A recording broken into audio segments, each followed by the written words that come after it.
वाहेगुरु जी का खालसा, वाहेगुरु जी की फतेह। यह बात आज से 500 साल पहले की है।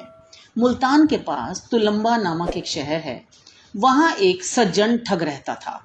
वह ठग तो बहुत बड़ा था, परंतु उसकी शक्ल सूरत, उसका रहन सहन, बोलचाल, चाल ढाल सब कुछ अच्छे आदमियों जैसा था। इसलिए लोग उसकी करतूतों को, जो लोग जानते थे, वही उसे सज्जन ठग कहकर बुलाते थे। शहर के बाहर सड़क के किनारे उसने एक मंदिर बनवा रखा था और उसके साथ ही एक मस्जिद भी बनवा रखी थी। वह खुद सड़क के किनारे कभी हिंदू साधुओं जैसा और कभी मुसलमान फकीरों जैसा भेष बनाकर बैठ जाता था। उसके हाथ में सदा माला रहती थी। वह हमेशा माला के मनके फेरता रहता था और मुंह से धीरे धीरे कुछ बुदबुदाता रहता था। उसके दूत उसी सड़क पर आगे जाकर आने वाले यात्रियों की टोह ले या करते थे और उस शहर की तरफ आने वाले यात्रियों का पूरा विवरण पहले ही उस ठग के पास पहुंचा दिया करते थे। जब यात्री उसके पास से गुजरते तो वह उन्हें बड़े आदर और सत्कार से मिलता, उनकी बड़ी आवभगत करता और अपनी मीठी मीठी और गूढ़ ज्ञान से भरी हुई बातों से उनके मन में अपनी सज्जनता का पूरा विश्वास बिठा देता। यदि हिंदू यात्री होते तो वह उन्हें मंदिर में ठहरा लेता और यदि मुसलमान यात्री होते तो वह उनके लिए मस्जिद में ठहराने का इंतजाम कर देता। बड़ी रात तक वह उन यात्रियों के साथ परमात्मा की, धर्म की और ज्ञान की बातें करता रहता और फिर जब थके मांदे यात्री नींद में सो जाते तो सज्जन ठग और उसके साथी मिलकर यात्रियों को मार डालते, उनकी लाशों को एक अंधे कुएं में फेंक देते और उनका माल असबाब सब लूट लेते।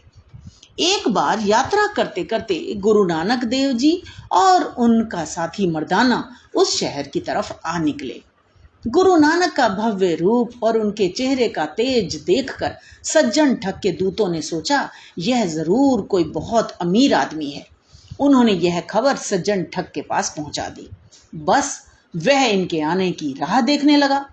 जैसे ही गुरु नानक जी और मर्दाना वहां पहुंचे, उसने आगे बढ़कर उनका स्वागत किया। फिर वह उन्हें अपने साथ अंदर ले आया और उनसे धर्म कर्म की बातें करने लगा। जब रात काफी हो गई तो उसने गुरु नानक जी से कहा, महाराज, अब आप लोग विश्राम कीजिए। आप दिन भर के थके हारे हैं, कल आपको फिर लंबी यात्रा पर जाना है। गुरु नानक जी ने उस ठग की कपट भरी आंखों में झांका। ठग कुछ घबरा सा गया। आज तक किसी ने उसे इस तरह नहीं देखा था। गुरु नानक जी ने कहा, आप तो बड़े धर्मात्मा व्यक्ति हैं। सोने से पहले आप परमात्मा का नाम अवश्य लेते होंगे। इस प्रश्न से वह कुछ और घबराया। उसने कहा, जी हाँ महाराज, मैं सोने से पहले कुछ देर तक परमात्मा को स्मरण करता हूँ।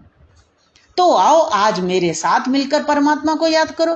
गुरु नानक जी ने उसे और उसके साथियों को अपने पास बैठाते हुए कहा। सज्जन ठग और उसके साथी अजीब मुश्किल में पड़ गए। उनकी समझ में नहीं आ रहा था कि ये किस तरह के यात्री हैं। फिर भी उन्होंने सोचा कि थोड़ी देर भजन पूजन करने के बाद ये दोनों सो जाएंगे, तब हम अपना काम कर लेंगे।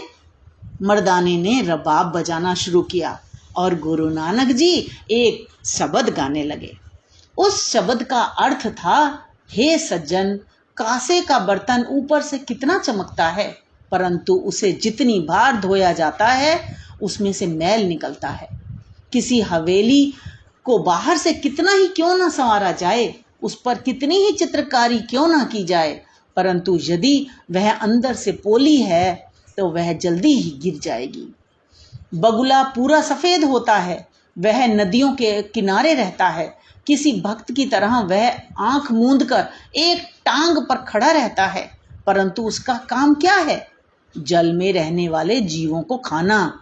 क्या उसकी सफेदी या उसके एक टांग पर खड़े रहने की बात सोचकर कोई उसे पवित्र आत्मा कहेगा? देखो, सेमल का पेड़ कितना ऊंचा होता है, परंतु सिर्फ ऊंचा होने का क्या लाभ, जबकि उसका फल फीका होता है और उसके पत्ते किसी काम के नहीं होते। गुरु नानक के इस भजन ने उस ठग को अंदर तक हिला दिया।